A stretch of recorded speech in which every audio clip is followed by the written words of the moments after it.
Before it was a stop on a tourist map, the Winchester Mystery House was an unfinished sentence.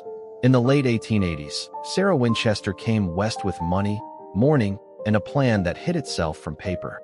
She bought a modest farmhouse in the orchards of San Jose and told the carpenters the only rule that mattered: do not stop. They didn't. Hammers spoke by day, lanterns swayed by night. Rooms budded from rooms, halls forked, landings rose and cut sideways, windows opened onto walls. What began as 8 rooms became a mansion that behaved like a thought that refused to resolve. Sarah kept her own counsel. She dressed in black, walked softly, and left instructions where blueprints should have been. Workers arrived each morning to find fresh orders in her neat hand. Raise this landing by 13 risers, seal that doorway, and set another a few inches to the left. Insert a skylight where it will reach only the dark. Sometimes, yesterday's work was undone by afternoon.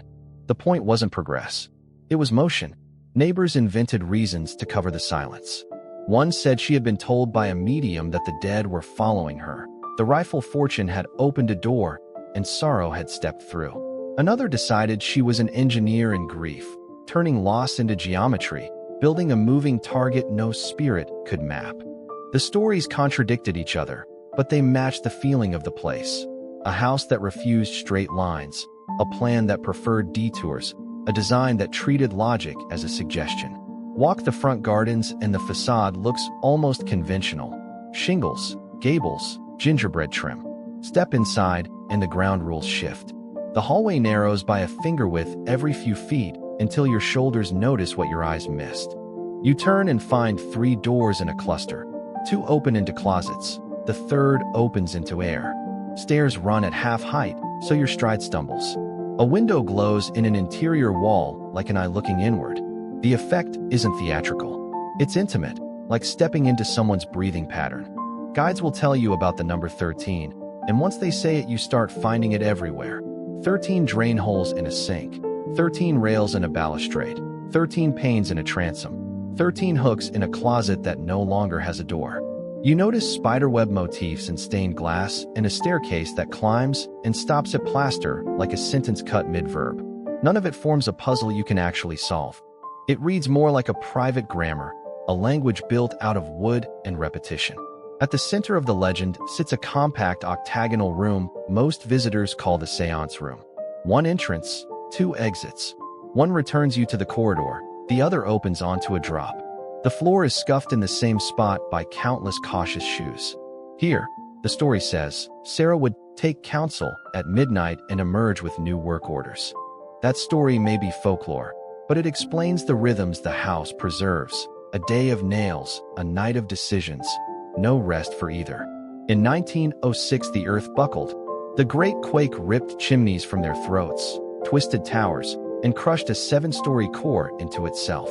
In the aftermath, Sarah had the tallest wounds sealed. Whole rooms were entombed as they lay. Furniture, picture frames, drapes, walled into the body of the house like fossils preserved in amber. Where most owners would restore a symmetry, she accepted the break and built around it. The mansion became a record not of perfection but persistence, a palimpsest of choices left visible, mistakes kept as structure, detours elevated to doctrine. People come expecting jump scares and find something steadier, an atmosphere that keeps a polite distance while watching everything. You lift a latch and feel the cool of brass that has been warmed by a century of hands. You step onto a landing that leans by a degree your inner ear refuses to ignore. You pause at a window that looks inward at another window, both shining in the same noon light. The house doesn't confront. It accumulates. By the 3rd or 4th room, you calibrate to its patience. What did Sarah want? The versions are neatly divided. She fled ghosts. She fought guilt. She treated grief the only way she knew, by converting it into labor measurable by inches and risers. Each theory says more about its believer than about her. What the wood admits is simpler. She stood a long time in the company of loss, and the house is what that looked like from the outside. She could not repair the past, so she refused an ending. She could not sleep, so she gave the night a job. She could not tell the dead to leave, so she learned to misdirect them, or herself, or both, through a plan that never stopped drawing itself. Workers remembered a boss with exacting standards and real wages, a woman who kept a ledger of imperfections and a ledger of favors. She installed innovations, a steam heating system, push-button gas lights, easy-rise stairs designed for weak knees. The same mind that ordered a door into nothing ordered a comfort for someone's pain. That tension, kindness beside strangeness, saturates the building. It is not a haunted house performance. It is a hand-built biography. Late tours end in the gardens when the light goes thin. The gables turn black against a peach sky. A single dormer keeps its lamp. You can stand on the gravel and listen to traffic on Winchester Boulevard and still feel the older rhythm under it. The tick of a cooling pipe, the sigh of a draft that no open window explains, the small creak of a tread settling back into itself after your foot has left it. Nothing leaps. Nothing lunges. The house offers a quieter form of unease, the sense that you are inside a mind thinking. Do not stop built the place, and stopping is what made it strange. When Sarah died, the carpenters put down their tools and the sentence froze in mid-clause. A door that opens onto air, a stair arrested at plaster, a shaft cut for light that never arrives. Visitors laugh at the tricks until they realize the tricks were byproducts. The point was to keep going. The misdirections are the crumbs left by momentum. Stand at the edge of the lawn and let the lights go out behind you. The silhouette looks ordinary from here, Victorian excess doing what Victorians did. But you know different now. Behind those shingles and polite angles, a private grammar runs. 13 panes, half-rise steps, doors that refuse to agree with walls, windows that prefer to look back at rooms instead of out at trees. You don't have to decide whether it was superstition, strategy, or a way to metabolize sorrow. The building shows its answer in plain materials. Grief translated into circulation, fear translated into options, love translated into labor for strangers you will never meet. The Winchester Mystery House is famous because it won't resolve. That is its truth. It declines a thesis and offers a practice. Keep moving. Alter the route. Accept the break. Build around it. Make space for what you can't fix. Don't allow the line to end where it wants to. The house never sleeps, not because it's cursed, but because rest was not the point. Motion was. If you listen, the old instruction still walks the corridors on quiet feet, setting out new tasks no contractor will ever read. The tour ends. The map folds. The mind keeps going. She did not arrive with blueprints. She arrived with absence. In New Haven, she had buried a child, and then a husband, and the fortune that remained felt like a weight she could not set down. California offered distance and sun. The orchard rose outside San Jose offered a grid to begin again. She bought a small farmhouse and issued an instruction that sounded simple and kept proving infinite. Keep building. Work would be the solvent for time. Motion would keep the past from touching her directly. Walls could be placed between memory and the places memory preferred to haunt. Carpenters remember the pattern more than any speech. Morning brought lumber, nails, glass. Evening brought a short list in a precise hand. A landing raised by 13 risers rather than 12. A door moved a hand's breadth to the left. A window added in an interior wall so that light would travel not outward but further into the plan. Tomorrow undid today, just enough to prevent the pleasure of completion. That was the point. If a room ended, the mind might have to rest inside it. If it changed, the mind had an assignment. The lists were not drawings, they were verbs. Raise, seal, cut, add, narrow, lower. The house grew by imperatives. Foremen pinned the notes to studs and passed them down the line. Men traded shifts so the rhythm would not lapse. Hammers turned the air into a metronome. The number 13 threaded through the assignments until it became a kind of punctuation. 13 baluster rails, 13 panes in a transom, 13 hooks in a closet, 13 drain holes in a single sink. Was it superstition, design joke, or tally to make meaning visible? It worked like a refrain. Once you heard it, you could not unhear it. Supplies arrived in a litany: redwood for skin and ribs, fir for joists, glass crated in straw, boxes of brass hardware stamped with Eastern foundry names. She paid in cash, on time, for labor and material both. Wages could be counted. Grief could not. The men learned to trust that equation even if they did not understand the theorem she was solving. Her choices were not random. They were merciful to a body. The easy-rise stairs kept treads shallow so knees would not protest. Landings multiplied so no one climbed for long without relief. Doors could be opened with a push rather than a pull when a hand carried bundles.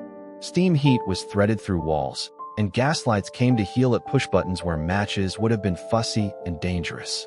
A private logic guided the circulation. Light must travel farther than windows usually allow. Air must turn corners. Sightlines must break so a person cannot be stared at by a room. What looks like whimsy often reads, up close, like accommodation. And still she refused conclusions. A stare that ends at plaster can be read as nonsense. It can also be read as the refusal to grant a straight path to anything, especially to whatever followed her. If you must be found, make the route hard to memorize. If you must remember, force memory to climb and double back. Logistics became a second architecture. Trains delivered timber. Wagons carried it down dusty lanes. A small city of ladders, trestles, and scaffolds braided the outside of the house, so work could hop from wing to wing without touching ground. The orchard neighbors drew their own blueprints of rumor. Midnight bells and whispered counsels, a mistress who slept by day and prowled by lamp, a piano that played exactly 13 notes and stopped. The local tax records told a plainer story. Additions permitted, parcels acquired, outbuildings multiplied, the line item for materials swelling with each season. Inside her fences, a different calendar held sway. Sunday softened only to the sound of the windmill and the rare quiet hour when nails were counted and swept into coffee tins. Monday returned to instruction. The habit made a shell around her, not indifference to the world, but a membrane that admitted what she allowed and kept other pressures out. Balloon framing gave her what grief needed, permission to revise.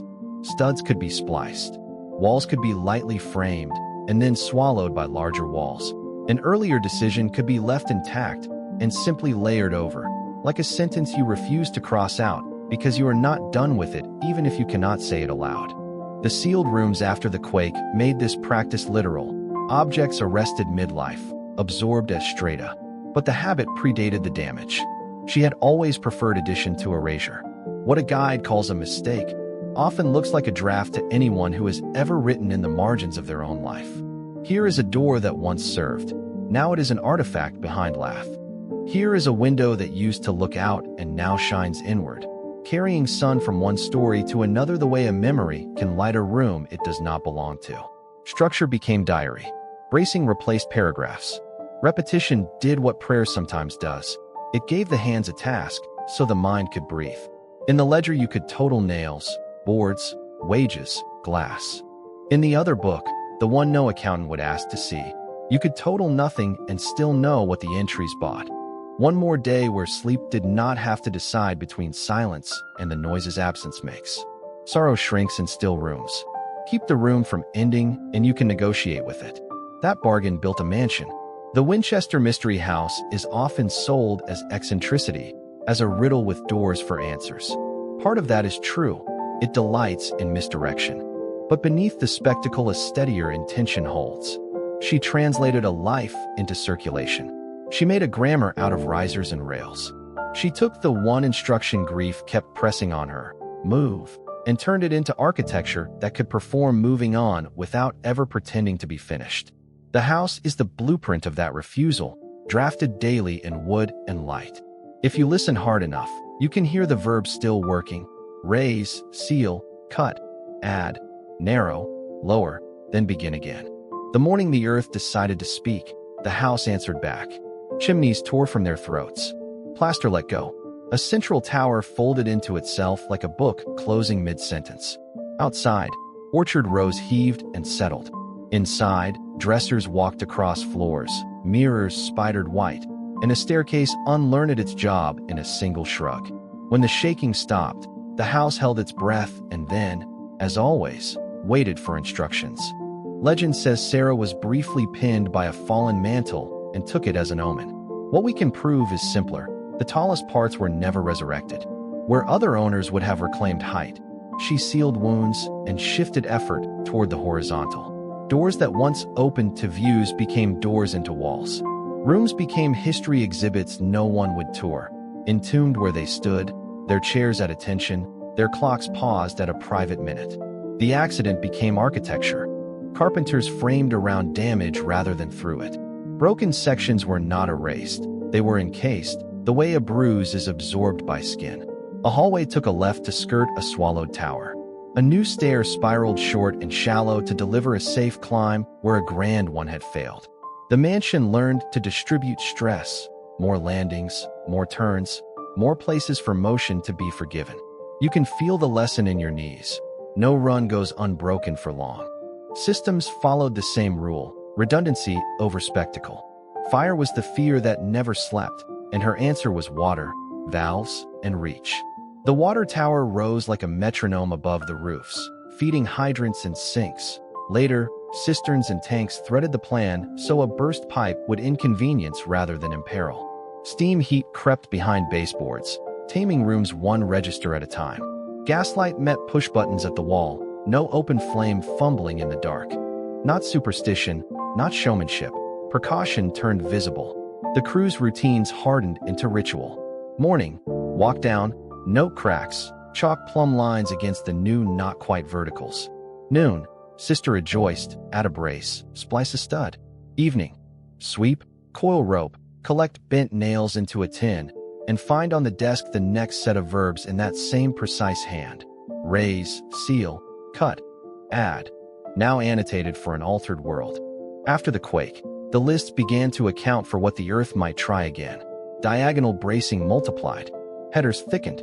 Windows were shaved a fraction so frames could rack and still close. The house also learned to route around itself. Where tall stacks had made draft and pride, she drafted low and quiet. Roof lines flattened. Dormers multiplied to borrow light where towers once caught it. The structure's silhouette shifted from a few proclamations to many sentences. It stopped aiming for skyline and began aiming for survivability. Daily life adapted in parallel. Speaking tubes stitched rooms to the kitchen's clock. An annunciator board blinked when a bell pull somewhere was tugged, little flags popping to name the caller.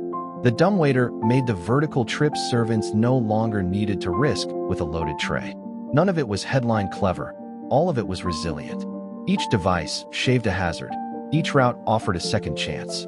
Staff described an owner newly particular about weight and pace. Heavy pieces were recited lower.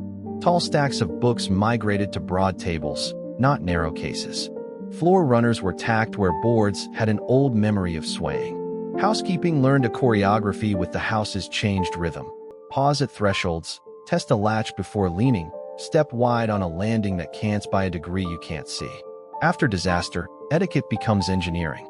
Outside, the correction continued. A section of path that sank was not lifted but led around. Hedges came to attention where fencing had slumped.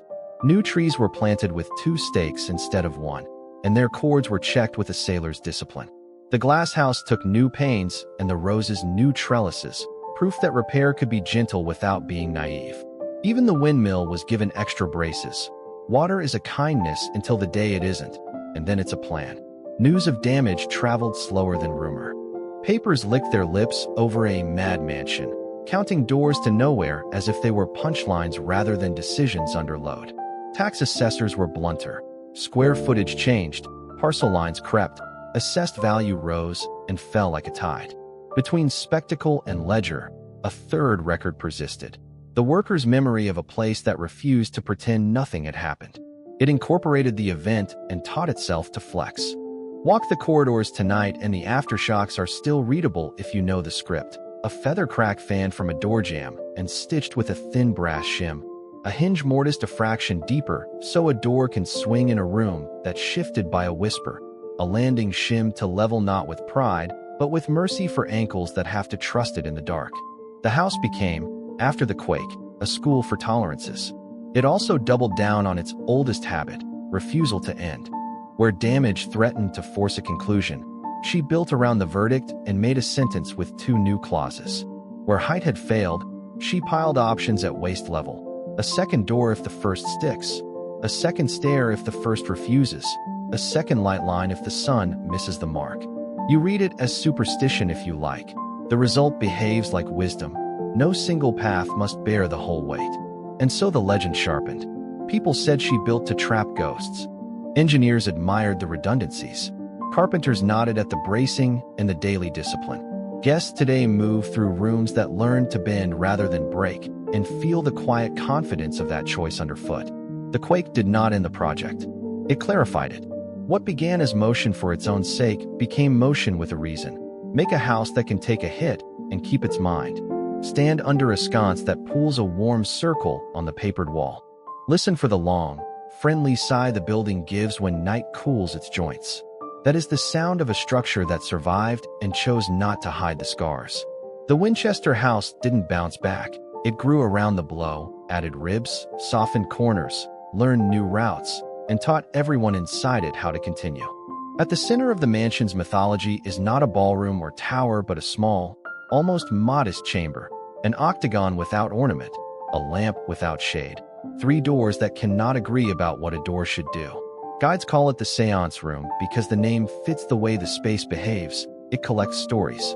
Whether Sarah consulted spirits here is a question the wood refuses to answer. What the room admits freely is practice. Enter through one door and the body learns a rule. Exit through the wrong one and the floor cancels the lesson. It is a classroom for misdirection, and the house teaches with perfect patience. The so-called seance circuit begins here, but it doesn't announce itself. Walkers describe a loop of rooms that tightens and releases like breathing. You step into a narrow corridor where the wallpaper compresses your shoulders by a fraction and the gas sconce pulls your gaze low. Turn, and the space opens for a beat into a landing that catches you with light, then squeezes again. The route is not hostile, it is persuasive.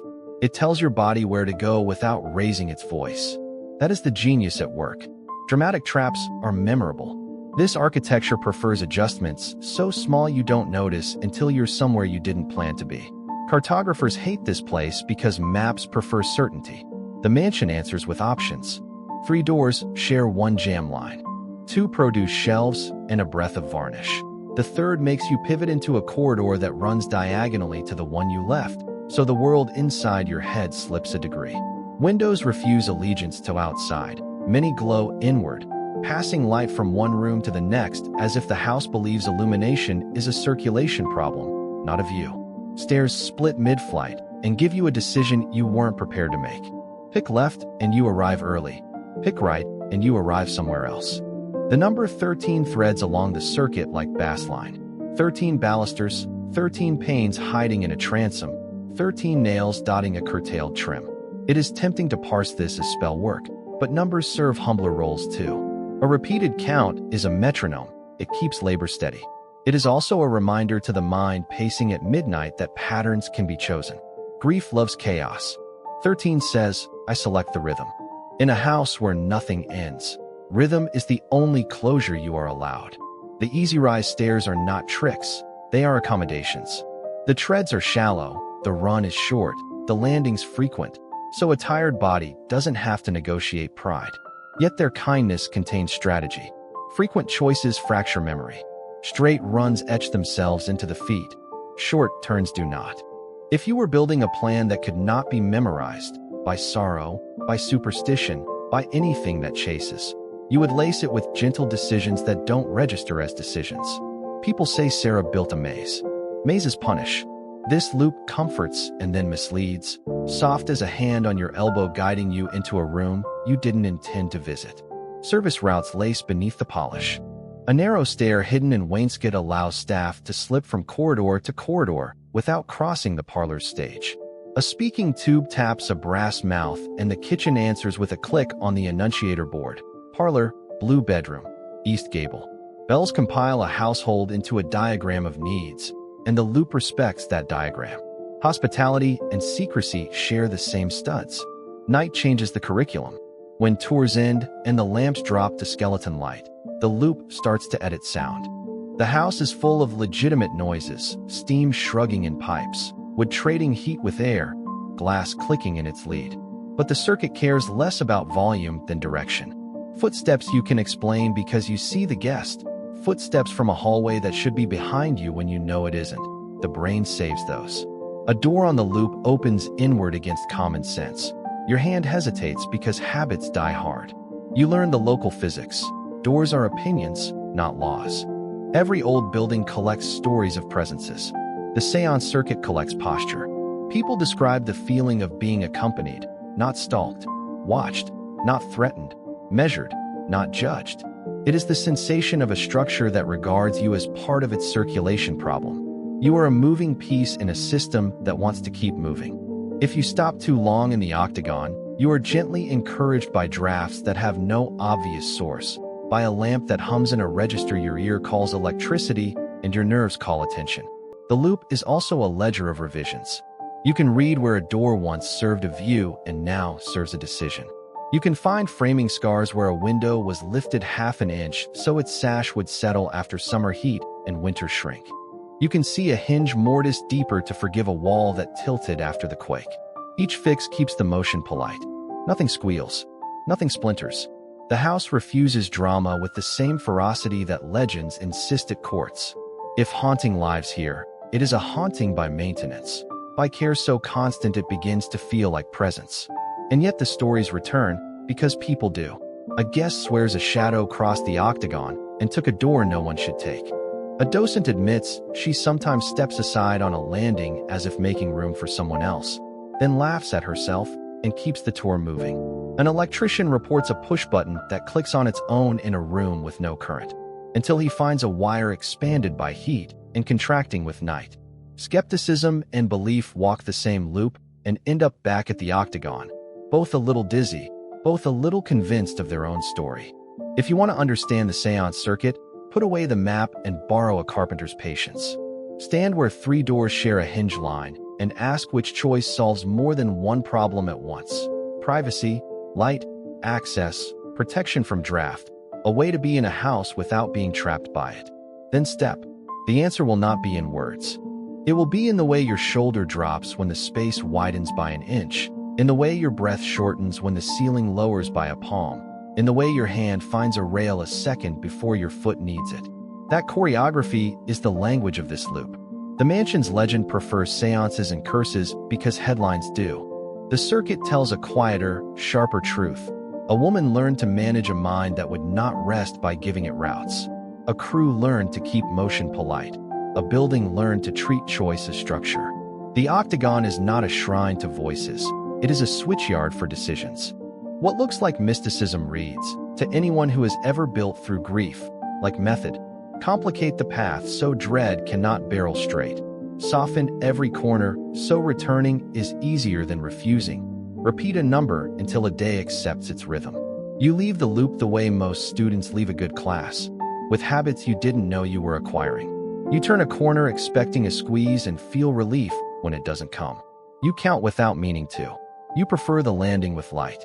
The seance circuit has done its work. It has taught you how to move through a house that refuses to end, and in doing so it has proposed a way to move through a life that cannot be solved.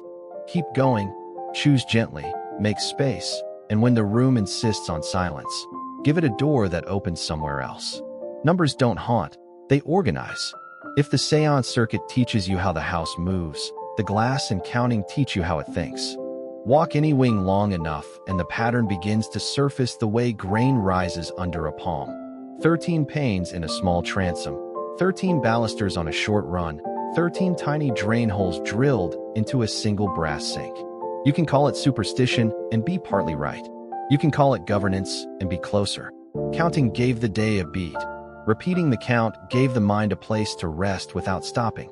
The stained glass is the house thinking out loud. Light doesn't simply enter here. It's processed, slowed, split, softened, before being passed along to another room by an interior window that has no business being beautiful and is anyway. Motifs recur. Spiderwebs, not menacing but precise. Geometric panes stitched with lead like measured handwriting. There are myths that some windows were Tiffany. Records are less certain. What is certain is the intent.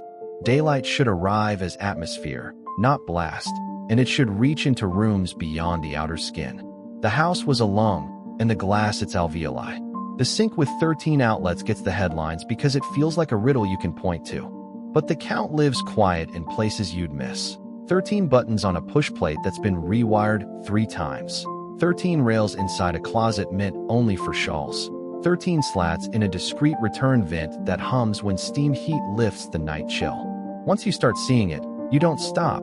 and that is its second function, attention as discipline. Grief wanders. Counting returns it to heal, the way a metronome corrals a restless melody.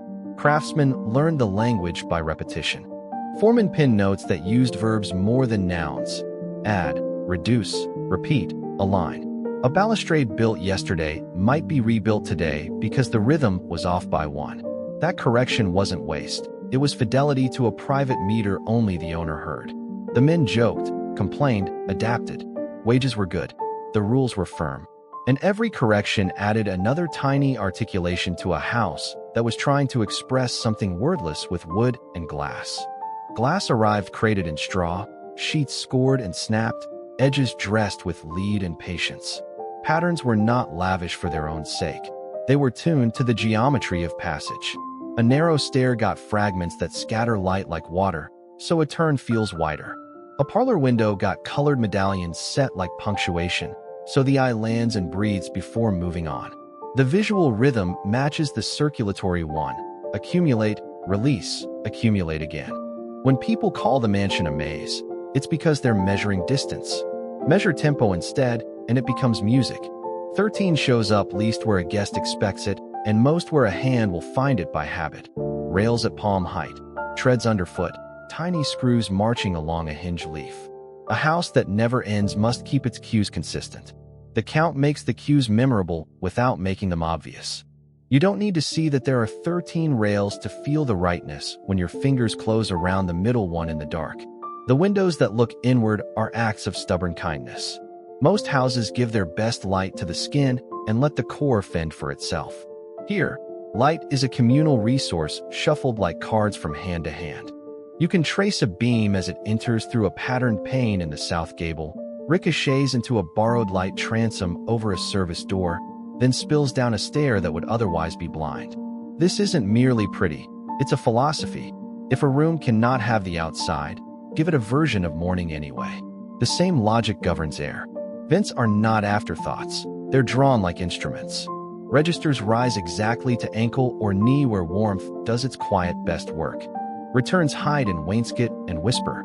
The result is a house that behaves like a modest machine for making tolerable weather at tolerable speeds, using ornament as both function and apology. A visitor notices the glow. A resident notices the absence of drafts. Those are the same outcome, registered by different kinds of attention. Not every instance of the count is reverent. Sometimes 13 is playful, even sly.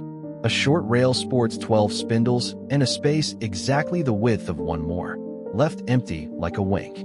A row of coat hooks stops at 11 and hides 2 on the inside face of the door, where only someone living there would ever find them. It reads like private humor, the architectural equivalent of a margin note only the author expects to notice. The joke is not at the guest's expense. It's companionship for the owner. And then there are places where the count breaks on purpose. A staircase lands on 14 to meet code written decades later. A window uses 9 to preserve a stronger muntin. Compromise is not betrayal. It's maintenance of the larger sentence. The pattern remains persuasive because it is not tyrannical. That balance, devotion without rigidity, may be the clearest clue to the mind that set the rules. Stand in a small hall at night with the house on low flame. The last of the day lingers as a patch of fractured color on the floor, a memory of the glass that made it. Your thumb finds a push button by reflex. The light returns, not bright, but sufficient. You look down and count because you can't help it. 13 rails, of course. The sensation that follows is not fear. It's agreement. The room is telling you the rules again, and your body nods. Critics have tried to flatten this into a single story. Cursed heiress, eccentric widow, haunted fortune. But reduction is the enemy of the very thing the house accomplishes. It multiplies without chaos, repeats without boredom, and codifies without cruelty. 13 is not a threat, it is a lullaby in integers. Glass is not spectacle, it is patience shaped to hold light.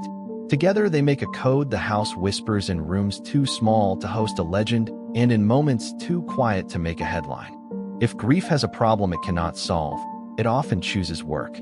Here the work learned to count and refract. The result is a mansion that greets you with arithmetic and sends you away with a changed eye. After a day inside, you will find yourself counting the panes in your own windows, noticing where your hallway hoards light when it could share, reaching for a rail and feeling, absurdly, for the middle of 13.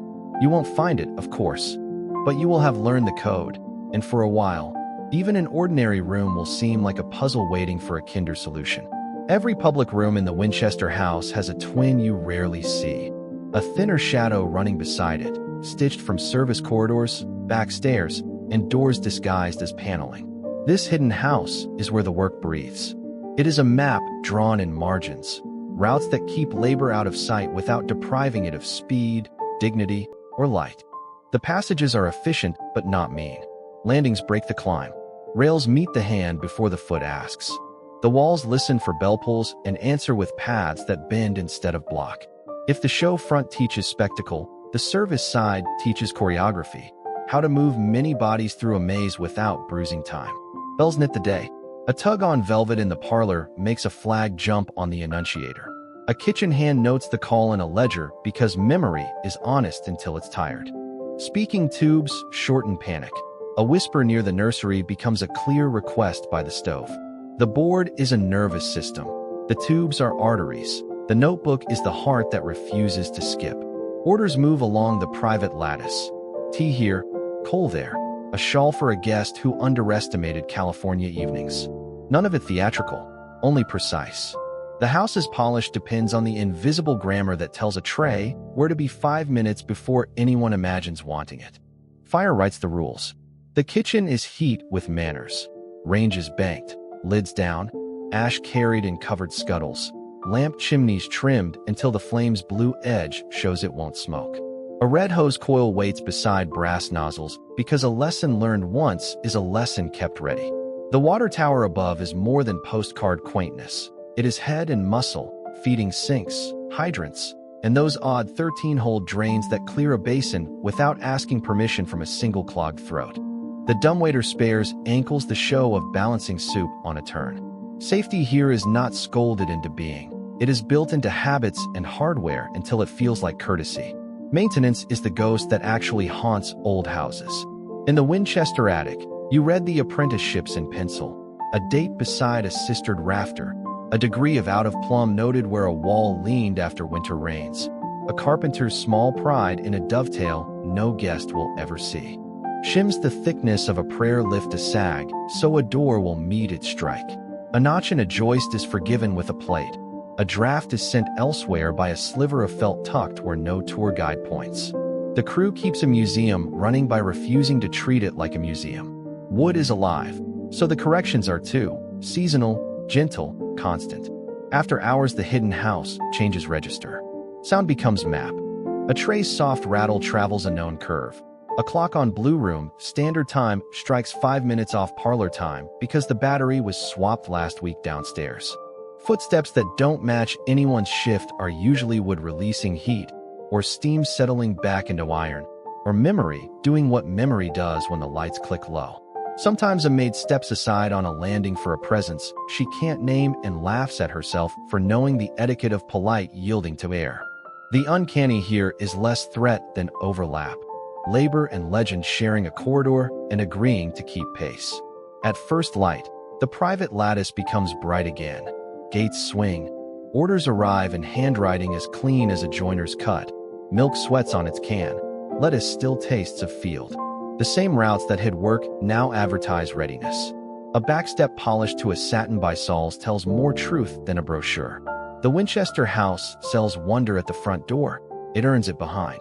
Here the ethics of the place are clearest. Respect labor with design.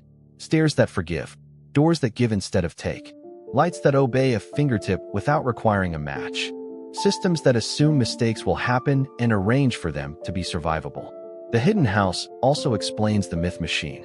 When the public sees outcomes separated from effort, gaps invite ghosts. A tray appears as if conjured. A draft chooses an improbable hour. A bell flags with no visible hand. Add grief as origin and 13 as chorus, and the story writes itself. But the structure does not scoff at that tale, it absorbs it. The route that lets tea arrive unseen is the same route a rumor takes. Both require a corridor that bends, a stair that splits, a door you couldn't swear was there yesterday. The line between logistics and legend is thinner than paint. What survives, if you listen past both brochure and campfire, is method. The servant's house is not a demotion of the mansion. It is its thesis stated plainly. Care is infrastructure, not sentiment. Privacy is a service, not a shutter. Safety is choreography, not scolding. The staff's day, bells, tubes, ledgers, routes, rhymes with the owner's night, verbs pinned to studs, numbers braided into rails, light persuaded to travel where it is needed. The miracle is not that footsteps are heard when no one is there. The miracle is that a century on, so many footsteps can still find a way through rooms that refuse conclusions, and do it quietly. Stand once more in the thin corridor beside the parlor and touch the panel that is also a door. Feel the grain where a hand has found it 1,000 times in the dark. You will not be told a secret.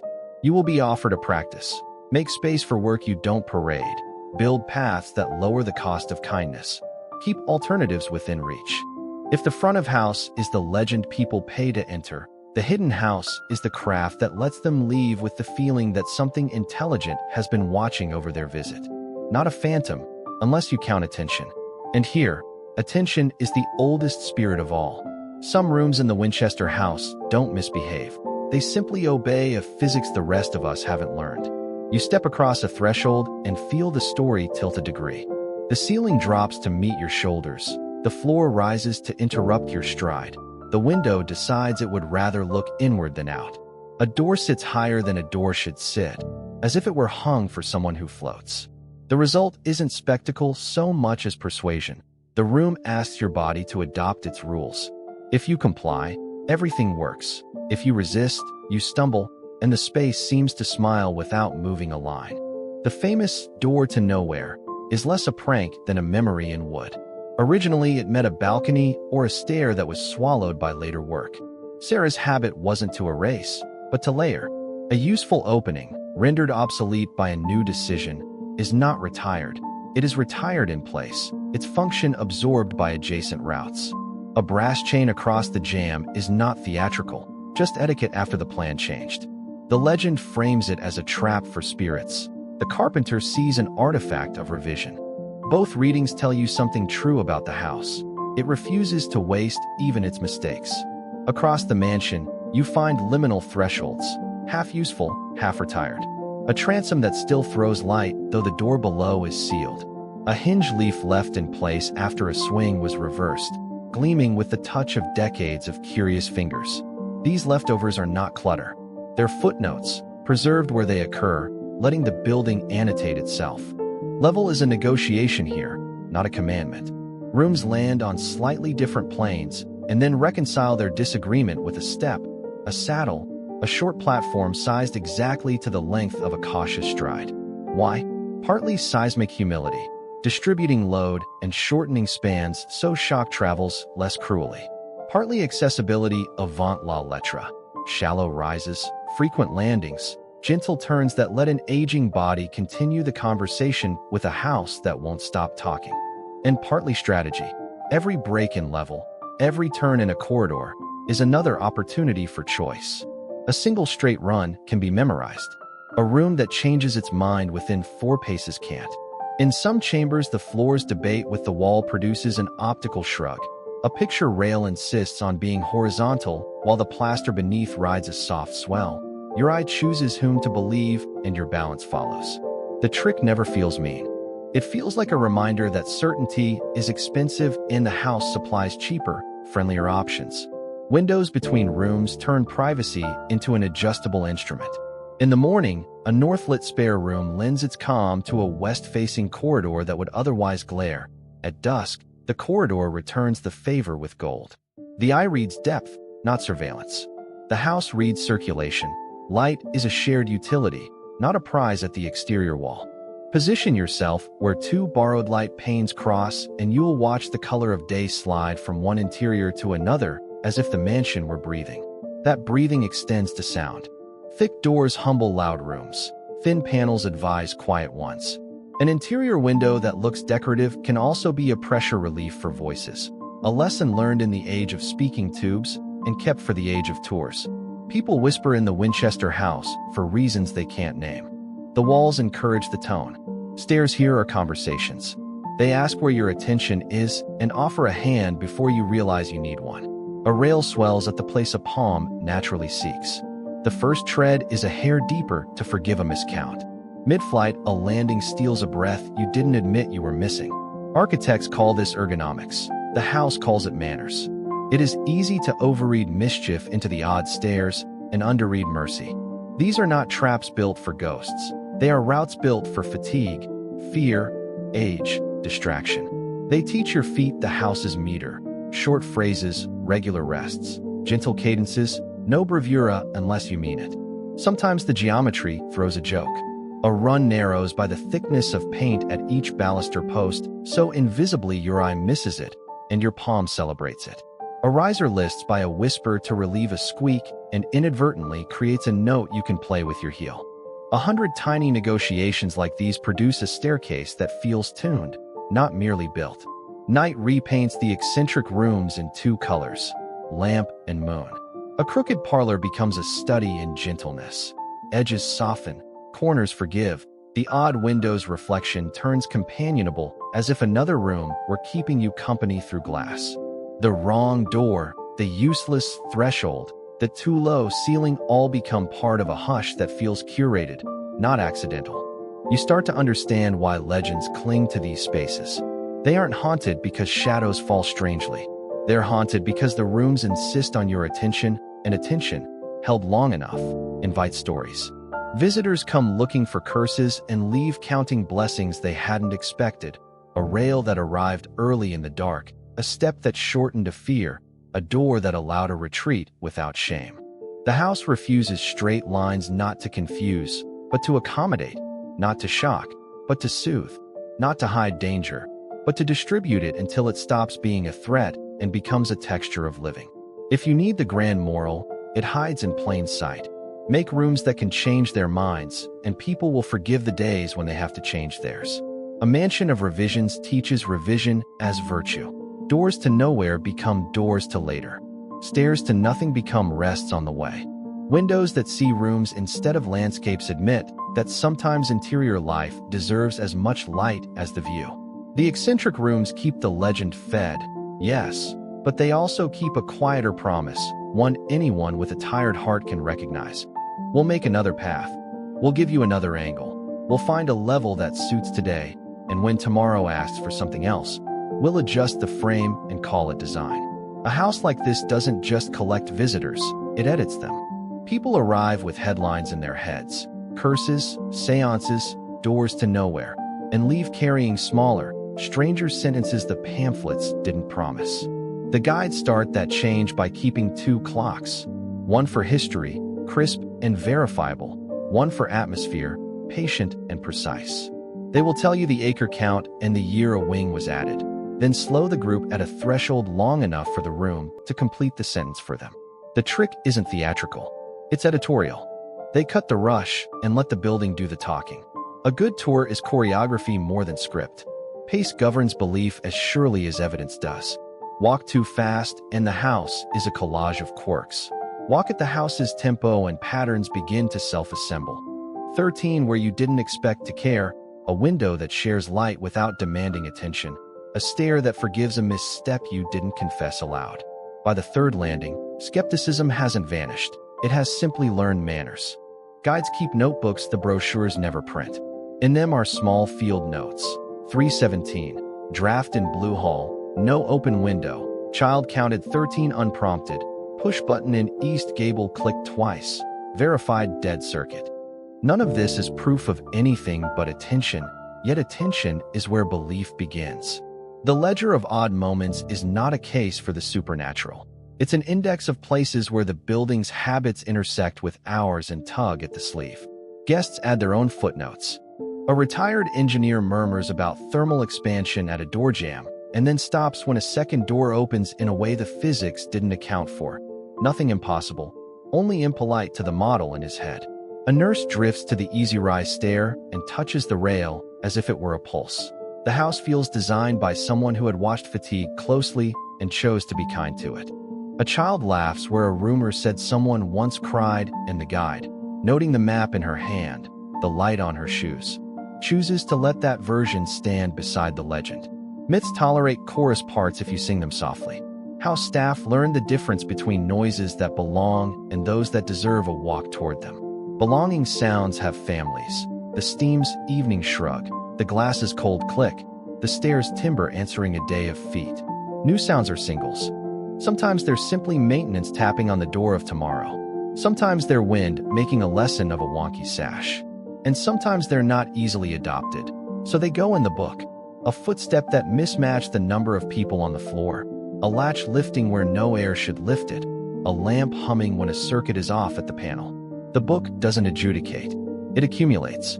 Skeptics and believers both tour well here because the house gives each something honest. To the skeptic, it offers systems, push buttons, annunciators, dumbwaiters, vent paths, load paths. To the believer, it offers timing, a knock when no hand is visible, a chill that arrives in a sealed room, a corridor that narrows by memory rather than plan. Neither camp is wrong. Both are incomplete. The mansion's best trick is refusal to become a single story even when asked nicely. Night tours edit color out of the equation until texture does the work. Without the day's warm palette, the house reveals the mechanics of its hush. Sound caught by bends, light pooled where choices occur, space modulated like breath. Guests report accompaniment more than pursuit, as if the house keeps step to ensure no one mistakes a junction for a dead end. People say, "I felt watched," the way a swimmer says, "I felt the current," not with fear so much as with respect for something larger than their own motion. There are, of course, stories that refuse practical clothing. A pocket of cold in a room with no register. The smell of smoke where no lamp burns. A shape glimpsed in a second's angle between two doors. Guides learn to frame these without tipping the scale. Present tense, small nouns, no verdict. Some guests report, the grammar matters. It leaves space for the listener's instrument to tune itself. Technology, even outmoded, carries a kind of charisma here because it reads like intention you can touch. A button that answers a fingertip across a century makes you believe other intentions could travel that far too. Yet the same button is also a reminder that enchantment has wires. The staff know which circuits are capped, which runs are original, which plates sit like jewelry over a system modern code secretly runs. The romance and the retrofit shake hands every morning before the first group is called. The language of haunting often overlaps with the language of care. A chair found moved in a locked room could be a draft, a prank, an error in yesterday's closing routine, or a house settling into its preferred arrangement. We accept that wood remembers seasons. We struggle to grant that rooms might remember uses. Step into a parlor and feel yourself begin to whisper even if you're alone. That's the old etiquette rising, not a ghost. But does the distinction change the sensation? The body nods before the mind votes. Closing is a ritual as choreographed as any tour. Switches down in a sequence that keeps people out of shadow. Doors checked by touch and ear. Notebooks signed with times and initials. And yet most nights, there is a moment on the gravel where someone turns back because a window shows a patient square of light where no one should be. 99 times out of 100 it is a delay in a timer or a socket with a stubborn filament or a human mistake, that most generous category. The one time it isn't, the staffer walks the route again and finds the lamp dark when they arrive. The book gets a line. The world continues. The story acquires one more version of itself. What the guides send home with people is not conversion, it's calibration. Guests start counting balusters in their own houses. They notice where a hallway hoards light. They feel a small mercy in a rail they had never thanked. And sometimes, at night, in their own apartments, they pause at a door as if expecting an alternative that isn't there and feel, for a breath, the absence of a choice they didn't know they wanted. The Winchester house does not follow them. The habits do. A myth-rich building tempts a creed. This one prefers a practice, attention as hospitality, pacing as persuasion, skepticism with good manners, belief without bullying. The guides are its translators. The guests are its archive. Between them, the mansion keeps achieving what blueprints alone cannot. It remakes the visitor's instrument and then hands it back tuned to finer grains. Sound before verdict, light before label, routes before reasons. What walks out at the end of the night is therefore not a ghost, but a method. And once you've learned it, Even ordinary rooms seemed suddenly capable of kinder answers. Stories did not simply find the Winchester house, they were manufactured for it. In the 1890s and early 1900s, papers loved a headline that could sell itself in one nervous breath. Heiress, grief, endless building, spirits unsettled. Privacy made the perfect ingredient. With no interviews to correct the guesswork, rumor became a working draft, and each column added a flourish the last one had missed. A door opening onto a drop became proof of ghost traps. A staircase stopping at plaster became evidence of a hex. Facts were thinner on ink days. Angles were thick. Journalists were not alone. Lecturers on the Lyceum circuit, spiritualist pamphleteers, and traveling debunkers all learned the same lesson. The mansion could carry the weight of whatever story you needed to tell. An evangelist could hold it up as a parable of wasted wealth. A medium could call it a technological seance.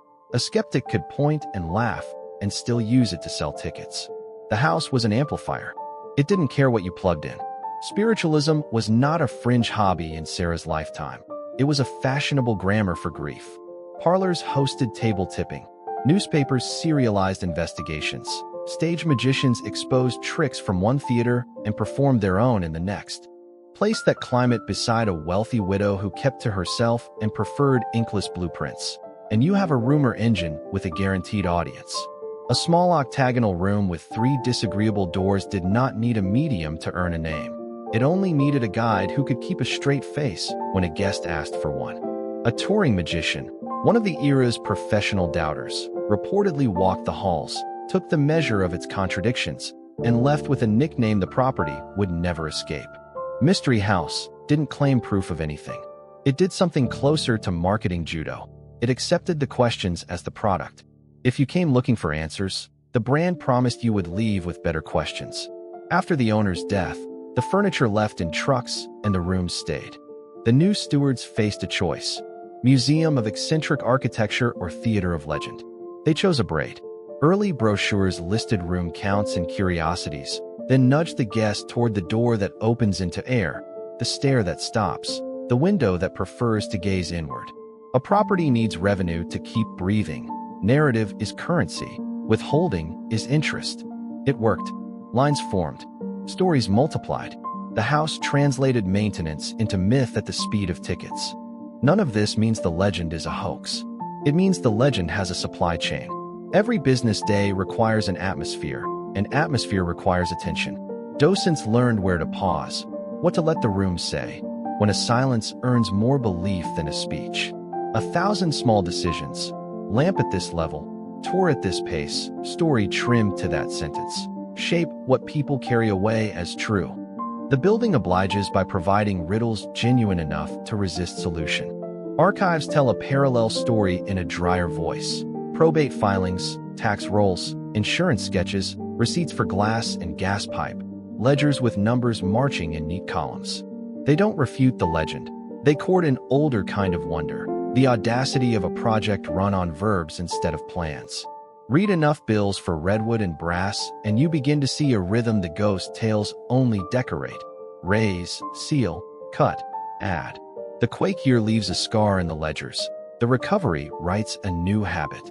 The auction writes an ending for movable things and a pause for the rest. Then business models take over where grief left off. Between the archive and the advertisement sits the ethics. Which version of the house pays for the roof? Which version honors the hands that kept the place from surrendering to weather and time? A haunted headline is efficient. A careful explanation is honest. The stewards try to spend both currencies: a night tour that courts a chill, a day tour that points at steam registers and easy-rise stairs. Guests vote with their feet. Most choose both. Researchers arrive to deflate, then stay to admire. The more you verify, the less you want to sneer. A door to nowhere is a revision preserved, not a punchline. A window to a room is an ethics of light, not a stunt. 13 repeated is a metronome for a mind that needed a beat to walk by. You begin to understand why the legend stuck. It is faster to say ghosts than to say a persistent, humane practice embodied at architectural scale. But speed and accuracy are not often roommates. The record keeps you honest. The rooms keep you generous. Meanwhile, the house learns to live inside new rumor engines. Travel television wants a quick shiver. Social feeds want an angle that reads on a phone. Overnight investigations want evidence that behaves like video. The mansion offers what it can: sound that edits direction, light that pulls where choices are made, corridors that slow a pulse by a degree until a camera operator breathes differently and believes they have caught a presence at the edge of frame. Perhaps they have. Attention is a presence. So is fear. So is care. Algorithms favor certainty, and the Winchester house refuses it. That's why it endures. Showmen have passed through with explanations as flashy as their cuffs. Skeptics have filmed specials that solved every riddle, but the feeling that lingers at the end of the gravel. The mansion tolerates both, like weather. It will outlast both because it deals in practice, not thesis. It keeps teaching visitors to move differently, to read light as a shared utility, to accept that choice can be built into a wall.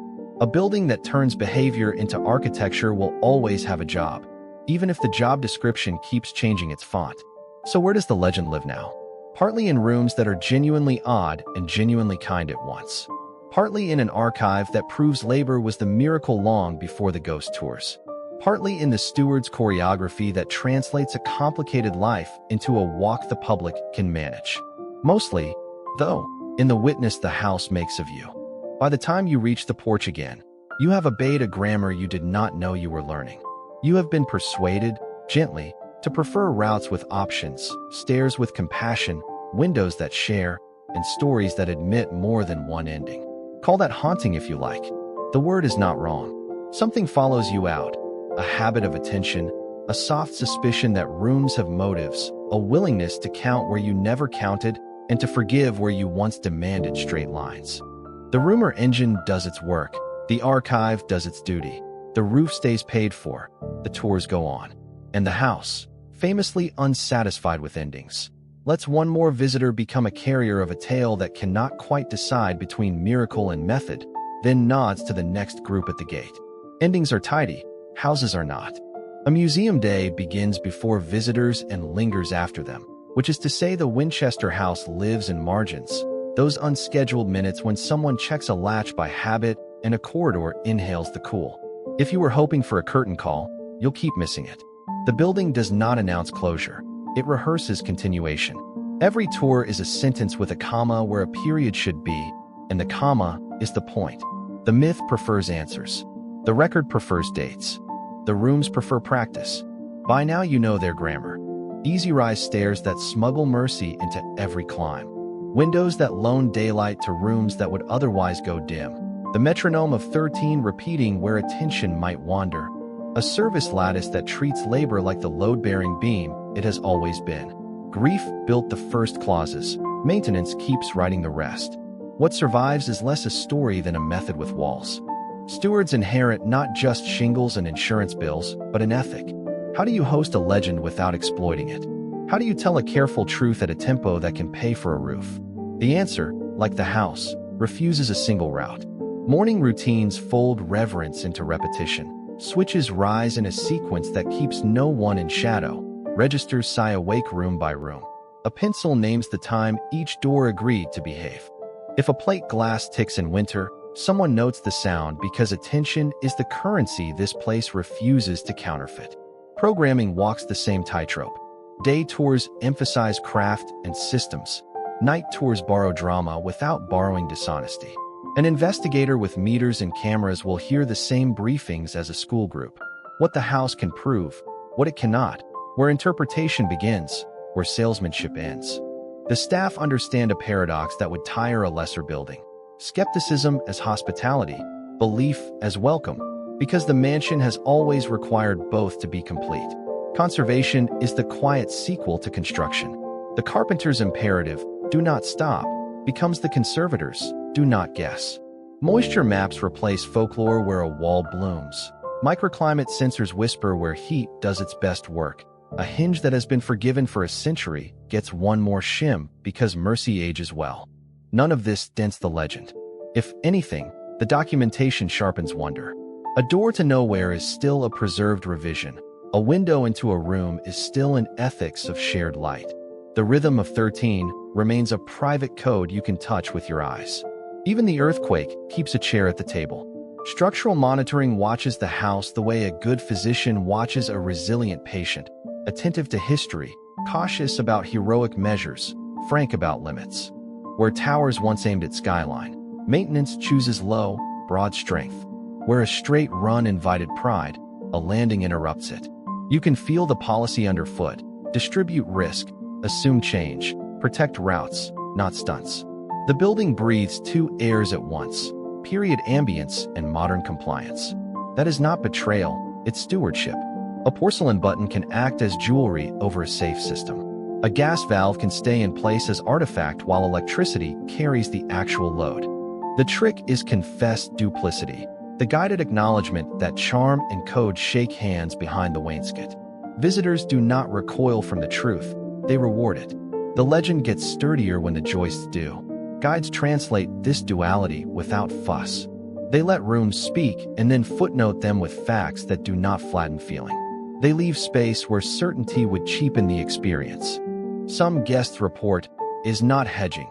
It is respect for the house, for the guest, for the staffer who has to lock the corridor later and prefers a story that neither scoffs nor swears. The script is less a tale than a posture. Patient, precise, unwilling to confuse volume with authority. Departures are part of the design. The tour ends in daylight because the building wants you to carry its habits into ordinary rooms while the sun can still test them.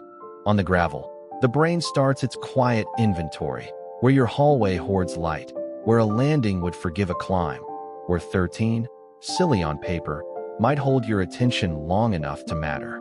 You will think this is kitsch for an hour and then catch yourself counting balusters on your own stair. That's the Winchester effect. It doesn't haunt, it calibrates. Children prove this best. Unprompted, they count. They choose the kinder stair without being told that it is kinder. They lean toward a window meant to pass light and not impress anyone.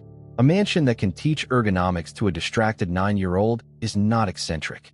It is efficient at a level design school should envy. The legend rides out with the group, sure. So does a better eye. At close, the notebook takes one more line. Lights down, doors secure, time noted, and the house resumes the patient work it does without witnesses. Wood trades heat with air. Glass ticks its tiny winter music.